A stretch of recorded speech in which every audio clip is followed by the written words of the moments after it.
Most small business owners feel overwhelmed and confused about how to market their business so they get more leads and customers and are seen as the clear industry leader. They're in the business actually each and every day running it, and they're so busy putting out fires that they don't actually know or have the time or make the time to be able to market their business properly. Well, the goal of this show is to equip small business owners with tips, strategies, and interviews with other industry leaders so you know exactly what you need to do to grow your business so that it stands out online from the competition.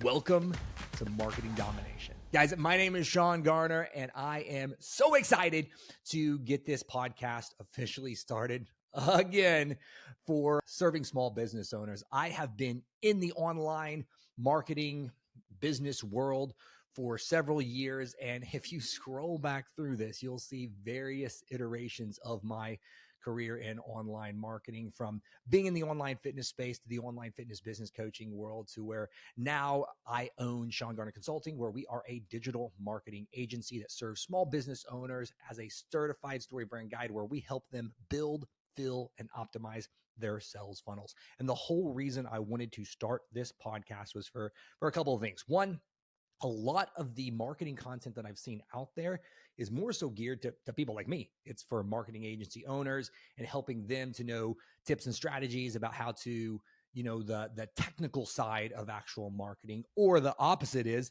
it's so almost ethereal. It's not very practical advice. This show is set for small business owners. If you are a small business owner or entrepreneur and you want to know how to market your business, that is the goal for this show. If you are a marketing agency owner and you're trying to look for like super tactical things on how to set up a retargeting pixel so we can, hit people with ads and stuff, we're going to talk about that, but not in the detail stuff for tutorials and stuff like that. That's not what this is. This is going to be practical advice that busy small business owners can take if they want to grow their business. My wife and I, we own several companies. We have a medical clinic that we own. We have an IV therapy lounge. We do some short-term real estate marketing with Airbnbs and Verbos. Plus, we have the marketing agencies and a couple other smaller side projects that we do. And I know how much time running a business can take. And oftentimes the marketing takes the back seat because you are running it. So what we're going to do is we're going to equip small business owners so that they can be successful with their business online. Because I am super passionate about small business owners as being one myself, and just seeing them having to go out and compete in the business world is tough, right? So why are we going to make it even more difficult than it needs to be?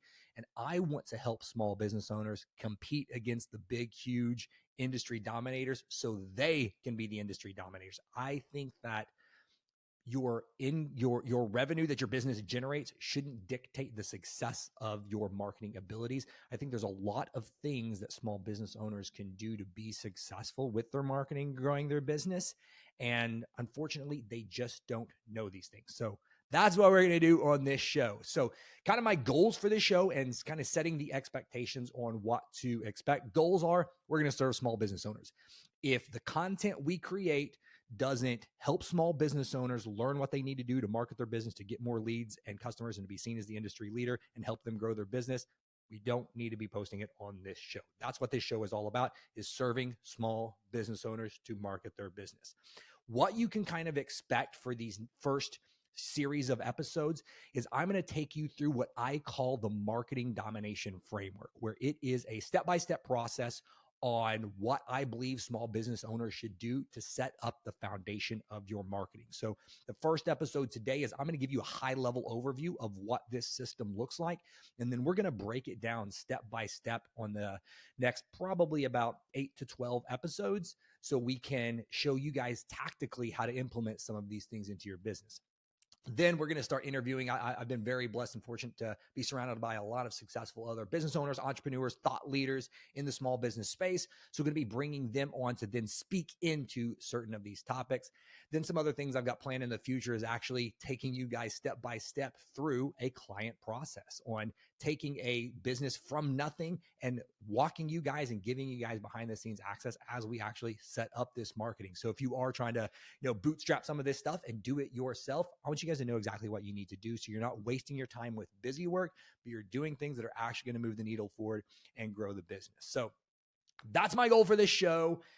I hope to serve you guys and add tons of value to it. So let's get into the very first episode of Marketing Domination and what is marketing domination. To me, I created the marketing domination. To me is a statement, but it is also a product that our agency sells. So marketing domination was created as a marketing system so that small business owners can stand out and compete with bigger businesses. I want real experts to be seen online, not people that are just better at posting content online. My personal story is whenever I was in the fitness industry for about 11, 12 years, and I was so frustrated towards the end of my career as whenever I went in from doing, owning gyms and being an in-person trainer to where I started doing more stuff online. I was a fitness advisor and writer for Men's Health Magazine. I had an online fitness brand where I was selling online fitness products and training and coaching. And I was so frustrated because I had over a decade of experience. I had done like some humble brag, really cool things and gotten really great results for people in the fitness space. But there was people that were making a ton more money than me, and they were reaching a lot more people just because they were better at marketing. And that's honestly what led me down this journey to understanding the digital marketing space, to where now this is what I do full time, is run a digital marketing agency. Because I was so upset that there was people that were making more money and standing out online as the expert just because they were better at marketing what it is they do. So that is why I created Marketing Domination, as I saw this with myself, now with all the other dozens of clients that we've had the opportunity to work with and serve, a systematic process and foundation of what I think really good, successful small business marketing should look like. So that is my thought process on what marketing domination is. But this is ultimately what marketing domination comes down to. It comes down to three things.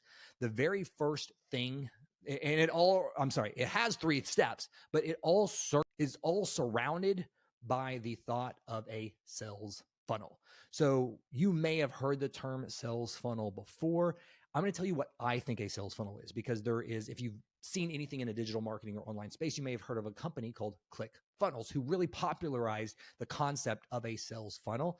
But how they use it and how I use it is a little bit different. So for them, they look at a sales funnel as a type of web page that only has a straight linear navigation, to where it doesn't have a bunch of different options. You won't have like blogs and about us pages, but you drive someone to a landing page and the page is linear to where you can only go to the next page, and they walk you through this funnel. Typically it's some type of a lead generator page that you're driving traffic through to paid ads. Then that's taking you to some type of a sales page. Then that takes you some type of order page, and that takes you some type of upsell or downsell page, and then some type of a thank you page. That's what they call a sales funnel, is a different type of website.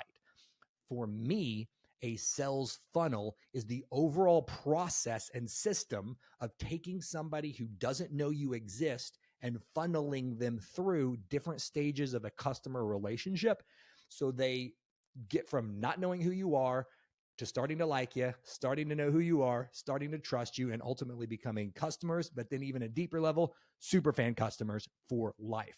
That to me is what the sales funnel is. And for marketing domination, it surrounds itself around this sales funnel concept. And we have three different steps or phases to what a sales funnel is. So step one is, for marketing domination, we believe that you need to obviously have a sales funnel. So the very first thing that you have to do is you have to build a sales funnel.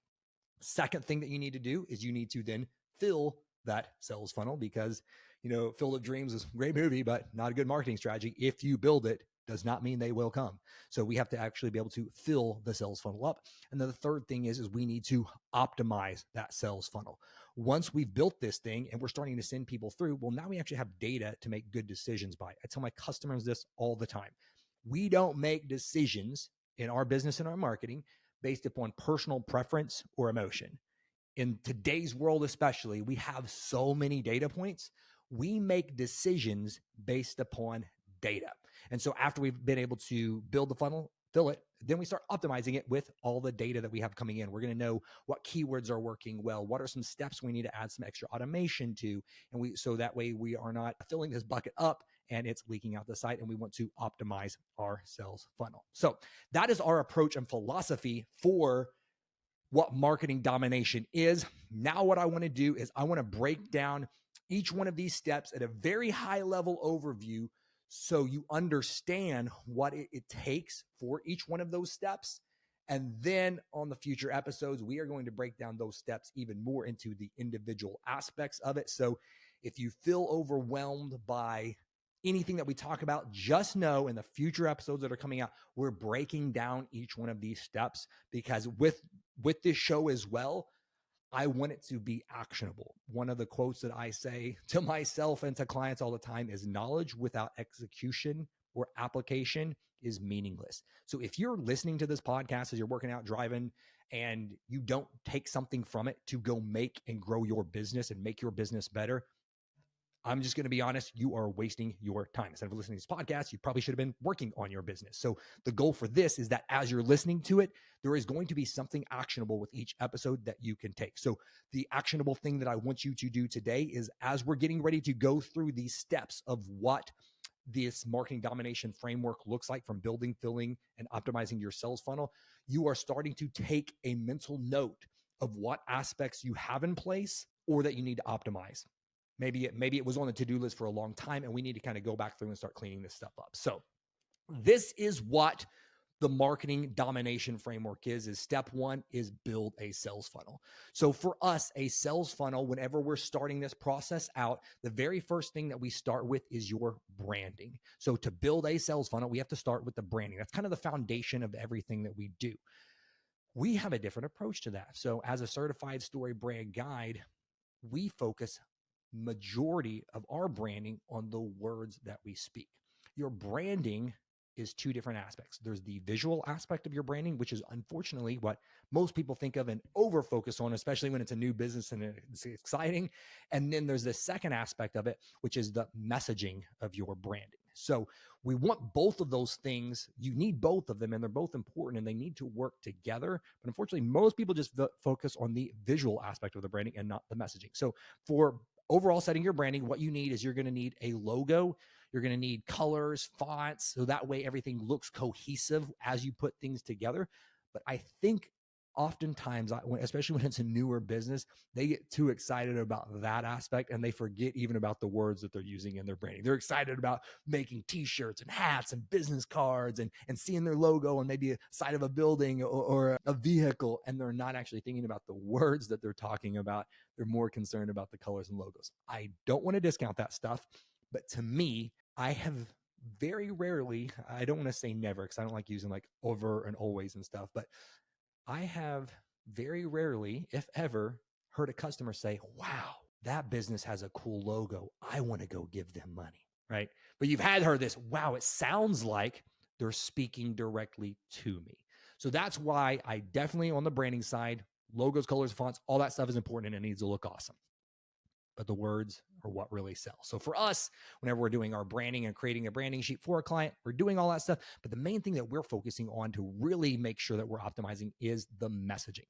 So we are certified story brand guides. So how our approach to our messaging is positioning the customer as the hero to the story, and we are there to guide them.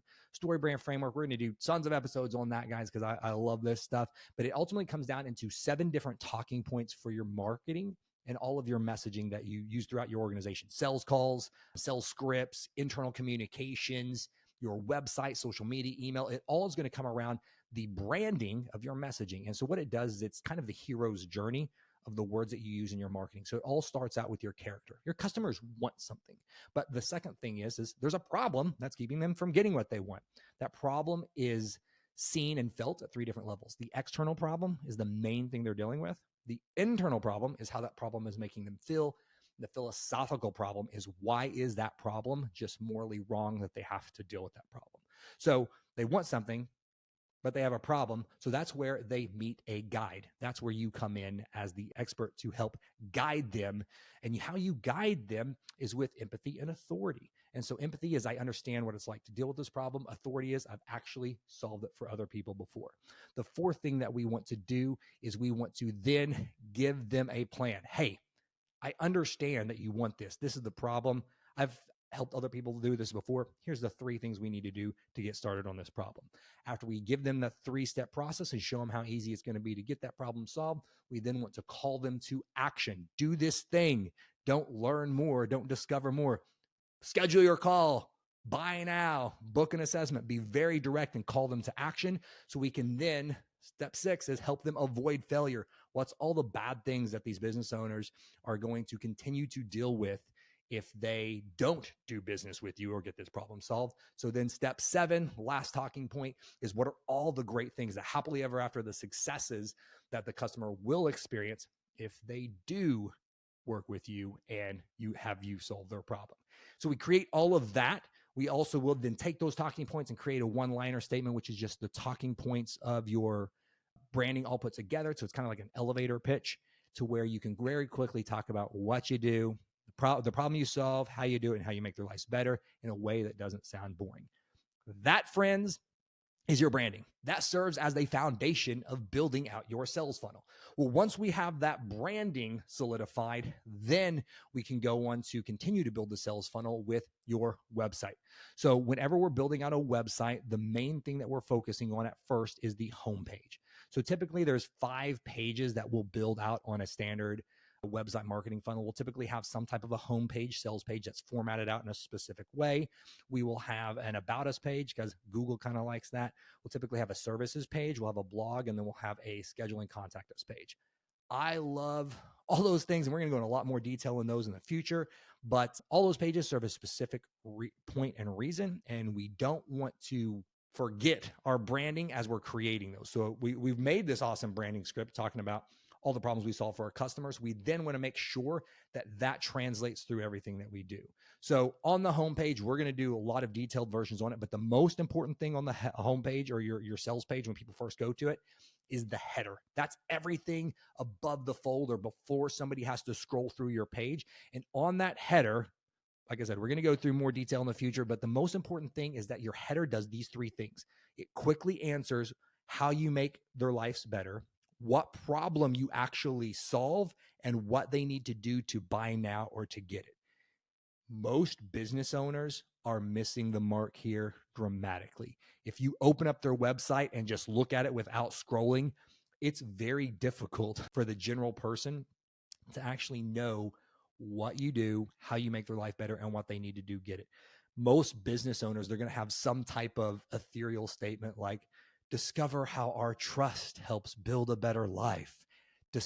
Learn more is their call to action. And it's like all this ethereal stuff. It's not clear and direct.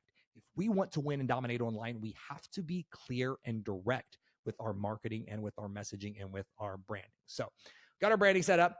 Next thing that we're going to do is we're going to build a website that everybody that comes to the website is not going to be ready to buy, schedule a call, all that good stuff. So we want to have some type of a lead generator on there, or a lead magnet you may have heard.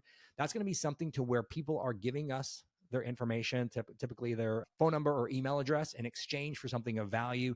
This could be some type of a free guide, checklist, webinar, tutorial series, something like that, to where they're not ready to buy yet, but they're enough interested in us to where they want to kind of learn more, and they're doing that discovery section. So we want to make sure that we have something of value on our website to capture those people that aren't ready to buy.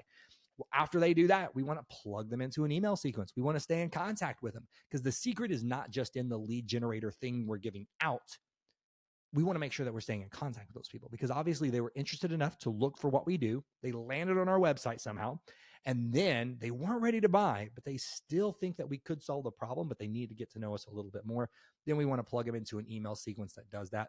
We typically will do that over 5 to 6 emails. And over those emails, they're typically like, one is just delivering the asset. The second one is just talking about the problem that we solve. The third one is overcoming the most common objection we get.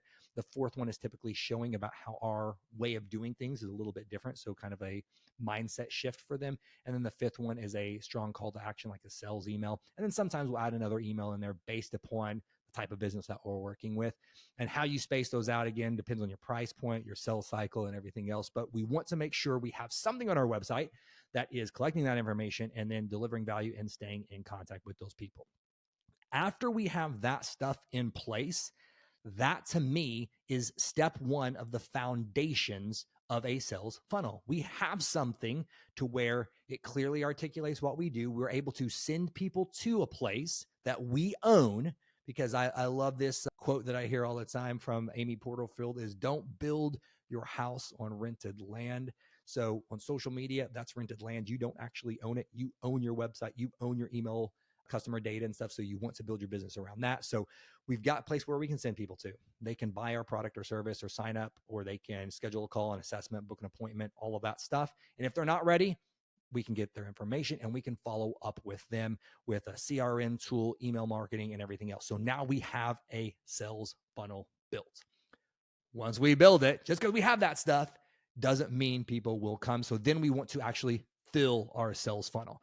We want to fill our sales funnel by a couple different ways. How we like to start things off is with basic SEO and social media marketing. So what we'll do is to then start to fill the funnel, we'll start doing SEO, which just stands for search engine optimization. That means where somebody goes on Google or any type of search directory and they type in what you do or a problem that they have, your business or your website comes up. So we're going to make sure that we want to do all that SEO keyword research. So we want to use the words that your customers are searching for in Google and search engines to make sure that that information is on your website, so that those search engine directories connect people to potential customers that are looking for that thing.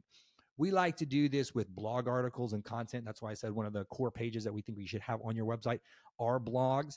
And there's a ton that we're going to get into with that about like using AI for blogs. Is it good? Is it bad? How to leverage things to make content creation easier. But we need to be able to start sending people to our website. There's two ways that we do that also to back up. There's organic, you probably heard that, or paid. So organic is the free way of doing it. So it's creating social media content, blog articles, and it is organically or just naturally sending people to it based upon the things you're doing, networking events, all that. Or the second way is paid. So that is you are doing paid ads on Google, Facebook, Meta, YouTube, any of that stuff. So that way you are paying to put something in front of people, so then they can come to your website that way. We're going to talk about all the benefits, pros, and cons of that coming up. Quick version. I think paid ads are great, but I don't think that that's where you should start, because I don't want to pay for things I can get for free. And also, I don't want to pay for things until I've tested them with organic, because especially with what we do and how we position our marketing with this marketing domination, we want to make sure that people see you as an industry expert. And so we want to help you to create thought leader type content and blogs, emails, and social content that make you stand out as the industry expert. So got all that stuff set up, and we're going to start filling the funnel. So we got the blog article content. We're going to make sure we have our digital storefront built out with all the different social media profiles that are relevant to our industry and to where we want to stand out as the industry leader. Then we're going to be creating content, but I don't want people to spend, especially small business owners, all day making stupid TikTok dance videos. That might get you some likes from some friends and some people online, but that is not going to attract the customers for the type of businesses that we like to work with. We want to work with people that are actually industry experts. And if that's who you are, don't be making the dance videos. I don't, again, just like what I talked about earlier, I don't want to say always or never, but I have never personally been online and seen an accountant, a lawyer, a professional service provider do some type of a dance video. I'm like, oh, I need to work with them. Yes, it's going to be funny. You might laugh at it and double tap it, but you're not going to be buying from that. You're not looking at that person as the industry leader. So if you want to dominate, that's what bigger brands and influencer people do. That's where I think small business owners have the opportunity to pivot, is look like the actual expert. Be the expert that you are and showcase that. Don't look at what influencers are doing and try to mimic that for your small business, because it's not the best approach to grow and dominate online. So we're going to start filling our sales funnel with SEO, with content strategy, things like podcasting, podcast guest hosting, and everything. And we want to start driving traffic to the funnel, because whenever we first build the foundations of the funnel, we're doing it off of our best proven practices and strategies. But if we're being honest, we don't know until we send somebody through it, right? We're making best educated decisions based upon proven practices and customer research and everything that we've done in the past for our business. But until we start filling it, well, then we actually don't know what's working. So after we build our sales funnel, then we fill it. Well, then we go into the next phase of marketing domination, to where then we start optimizing it. So one thing that we do is we are big on data. I think that it's easy to get analysis paralysis because there are so many data tools that are out there. I think there's basic things that small business owners should be looking at when it comes to their marketing. If you guys have ever looked at a Google Analytics report or Google Search Console or like social media marketing analytics, it can be overwhelming. So I like to break it down into just very simple metrics. And then as you get more comfortable and you want to start getting more granular with your marketing and know very specific details and conversion rates on specific pages and stuff, then you can build that out. But I like to start basic and simple and then add on as things are getting set up. Whenever it comes to marketing, I was in the fitness industry, like I told you guys, for a really long time. So I use a lot of fitness analogies. But what I have found is with most small business owners, they are focusing on the small detail things and forgetting the big picture things. The example that I give is when I was a personal trainer, I might have a client come to me for their first session that is, 100 pounds overweight. And the main question they have is, well, what pre-workout should I be taking? Like, okay, that is something we do need to address eventually. But right now, instead of asking what pre-workout I should be taking, right now, let's focus on big rock things like how many days a week can I be training? How should I be sleeping? How should I be eating? And things that are going to move the needle a lot faster than the really small granular thing of, well, what protein powder would you recommend or pre-workout? Like that stuff is important. But we want to make sure that we're moving the needle with the big rock things first. So when it comes to our data and analytics, the main things that I tell small business owners and we kind of want to look at is things like traffic. That's how many people are actually going to the place you're trying to send them, like your website, your sales funnel process. 2 is going to be conversions. So you're sending how many people, let's say you're sending 100 people there. Well, you're sending 100 people there. How many of them are either opting into your lead generator or scheduling a call, booking an assessment, whatever you're buying now, whatever your call to action is. Then throughout that, we have several different analytics that we can look at throughout the individual pipeline. So if somebody does go through our lead generator, well, how far through the email sequence are they getting? How many emails are they opening? And which email is getting the most clicks? I like to see what's working and double down on that instead of just changing things for changing's sake. So I want to optimize what's working and then start bringing the other stuff up to par with everything else. Other things that I want to look at, especially for us with the sales funnel, we do a ton of SEO and search engine optimization. So I want to see, well, what keywords are we ranking for? How is our position growing on Google?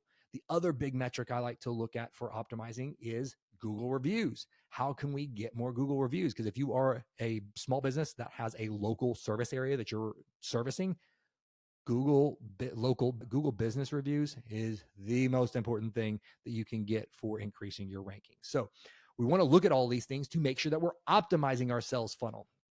Another huge part of this is your CRM. Your CRM is your tool to where you are taking all your customer information from your lead generator, from purchasers, and you're funneling them into a tool to where you can see all of your customers. You can have conversations with them. You're sending your email marketing through it. But the cool thing with these tools, that's where you can do all of your automation. So you're going to start to find as you're doing your marketing and getting through your sales process, you got some tasks that are just repeatable, monotonous tasks that you do over and over. Well, that's what you want to automate and optimize part of your sales funnel. What I see a mistake small business owners often make is they focus on trying to build out all of these automations and triggers. And well, when this happens, this is going to happen over here and they're going to get sent this notification. And they build all of this stuff out early on to where 1, it's a waste of time because they didn't actually need to do it. 2, it's a waste of time because they built all that stuff out instead of actually just trying to focus on growing their business. And 3 is they're building things out without having people come through it to actually know what's needed. I like to have data, like I said, to make the decision instead of just guessing. There's some things that we obviously know we should create on the get-go, but as the business grows, you're going to have a lot more data inputs to know what needs to be optimized, what automations, where you could maybe leverage things like AI to help your business with the marketing and really optimize your sales funnel. So, recap marketing domination. You need a sales funnel. We build a sales funnel, then we fill a sales funnel, then we optimize our sales funnel. we are going to be breaking down the steps within those steps on the future episodes. So you guys know, as small business owners, exactly what you need to do to grow and dominate. I want this to serve as a teaching tool for small business owners, so you can take this and know what you need to do to pivot your business. So this may have been a overwhelming episode for you. We're like, okay, that sounds like way too much stuff. I promise you, we are going to make it easy. We're going to break it down into each individual steps. And this is going to serve as kind of the foundational overview episode for what to come back to if you're just starting. Maybe you join in later episodes. This was the first one, good one to start to, because you have a really good foundation on what we're going to be walking down through together for the next couple of episodes. On the next episode, what we're going to do is we are actually going to start at the top of marketing domination and break through step by step what all of these things are and what you need to do for your small business to grow and develop your marketing so that you dominate online. Next episode, we are going to be talking about branding and what small business owners need to do with their branding, so that way you have a good, solid foundation to build all of your marketing on. So all the action steps, guys. Each episode, we are going to have an action step for you to do. On this episode, your action step is to review your own current sales funnel process. Do you even have one? How are you filling it? What steps are you taking right now to have a consistent content strategy, whether it be organic or paid ads, to fill that sales funnel? And if you do have a sales funnel, what are some things that you could optimize right now? Maybe some holes that you see in the bucket to where you are letting potential leads and customers leave your bucket. Or maybe part of the optimization is, and we're not even collecting data. We're not even looking at these analytics. So how do we even know what's not working? Take this episode, guys, as a framework to view your marketing on so you can grow and dominate. Thanks so much, guys, for listening. Have an awesome day, and we'll see you on the next episode.